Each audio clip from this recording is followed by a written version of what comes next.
दिवाळीसाठी जगातली सगळ्यात सोपी शंकरपाळी तुम्हाला जर बनवायची असेल तर ही बघा, ह्या पद्धतीने बनवा।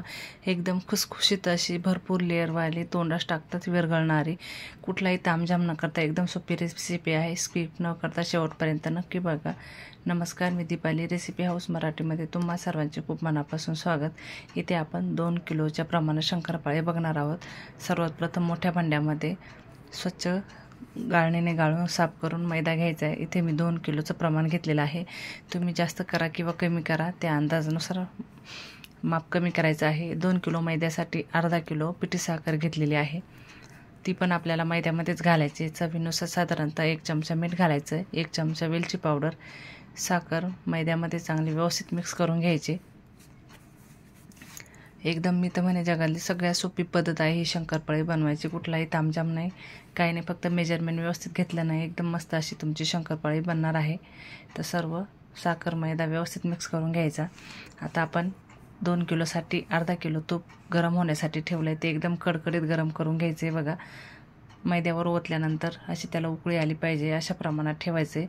ह्या स्टेपमुळेच आपली शंकरपाळी एकदम खुसखुशीत होणार आहे। सुरुवातीला आपल्याला चमच्यानेच हलवायचं आहे। तूप खूप गरम आहे, हात घालायचा नाही। तर सर्व तूप ओतून मी मैद्याला व्यवस्थित चोळून घेणार आहे। सुरुवातीला आपल्याला चमच्यानेच चोळायचे, कारण तूप गरम आहे खूप।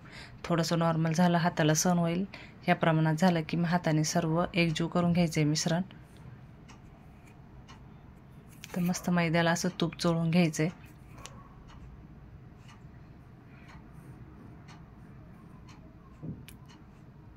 तूप व्यवस्थित चोळून झालं की असा मुटका वळून पाहायचा। छान मुटका वळला जातो, कारण तूप भरपूर आहे त्यामुळे मुटका वळणारच आहे त्याचा।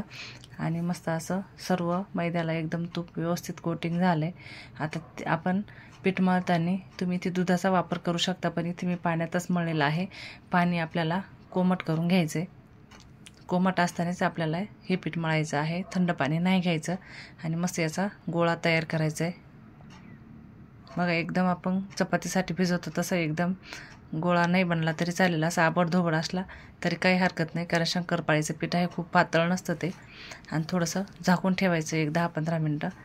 लगेच आपण त्याचे उंडे तयार करून घ्यायचे आणि त्यातलं एक उंडा घेऊन मस्त पोळी लाटायची। पोळी खूप पातळही नाही लाटायची, खूप जाडही नाही, मध्यम साईजमध्ये ठेवायची आहे। आणि बाकीचं पीठ आपल्याला झाकून ठेवायचे। गरम गरम असतानाच पटकन पोळी लाटली जाते, थंड झाली की मग थोडीशी घट्ट होतं पीठ ना, त्यामुळे लाटायला थोडासा त्रास होतो। त्यामुळे गरम असतानाच पोळ्या पटापट शंकरपाळ्या करायच्या।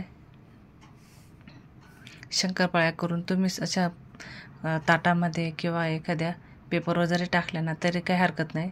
तळण्यासाठी उशिरा तळल्या तरी चालेल, पण करताना कसं पीठ गरम असतानाच लाटलं की मग पटपट होतात। तर मस्त कटरच्या साहाय्याने तुम्हाला त्रिकोणी, चौकोनी जसे आवडत असतील तशा शंकरपाळ्याचा काप करून घ्यायचे। पोळी बघा, एकदम जाडही नाही आणि पातळ नाही, या प्रमाणातच आपल्याला शंकरपाळी पाहिजे। मग तेलात टाकल्यावर डबल टिबल फुगते आणि एकदम आतून खुसखुशीत होते। बघा, मस्त अशा शंकरपाळ्या झाल्यात। मी बऱ्याचशा ताटामध्ये करून घेतल्यात, तेल तापण्यासाठी ठेवले। मग एकीकडे तळण्याचं काम पण होईल आणि एकीकडं शंकरपाळ्या करायचं, दोन्ही कामं सोबत चालतात। तेल असं मध्यम गरम करून घेतले, खूप कडकडीत करायचं नाही। खूप कडकडीत तेल गरम केलं की शंकरपाळीला लेअर सुटत नाही आणि त्या बाहेरून लाल होतात आणि आतून कच्च्याच राहतात आणि मग थोड्याशा कडक पण होतात। त्यामुळे महत्त्वाची टिप आहे, मध्यम गॅसवर, एकदम मंद पण करायचा नाही आहे। आता इथे 2 किलोच्या शंकरपाळ्या तळणार आहे, त्याच्यामुळे तेल जास्त ठेवले। तेलात टाकल्यानंतर थोड्याशा वर यायला लागल्या का मग शंकरपाळी हलवायची, टाकल्याबरोबर लगेच हलवायची नाही, ही महत्त्वाची टिप आहे। आणि खूप मंद गॅस जर केला तर शंकरपाळी विरघळू शकते, त्यामुळे मध्यम गॅसवर तळायचे आहे।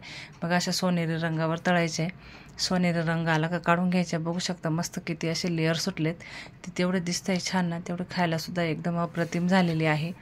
मग या दिवाळीला नक्की या पद्धतीने शंकरपाळी ट्राय करून बघा। एकदम सोपी आहे, अजिबात न बिघडणारी आणि एकदम खुसखुशीत अशी शंकरपाळी तयार होते। जगातील मी तर सगळ्यात सोपी शंकरपाळी आहे। तुम्ही या दिवाळीला नक्की ट्राय करा। तुम्हाला माझा व्हिडिओ कसा वाटला मला नक्की कळवा। आवडला तर लाईक, शेअर, सबस्क्राईब नक्की करा। तुम्हाला जर फराळाचे अजून व्हिडिओ पाहिजे असतील तर चॅनलवर मी अपलोड केलेले आहे, तुम्ही तिथे जाऊन मी लाडू, चकली, शंकरपाळी, अनारसे या सर्व व्हिडिओ टाकलेले आहेत। तुम्हाला जर पाहिजे असेल तर तुम्ही चॅनलला जाऊन चेक करू शकता। व्हिडिओ पाहिल्याबद्दल धन्यवाद।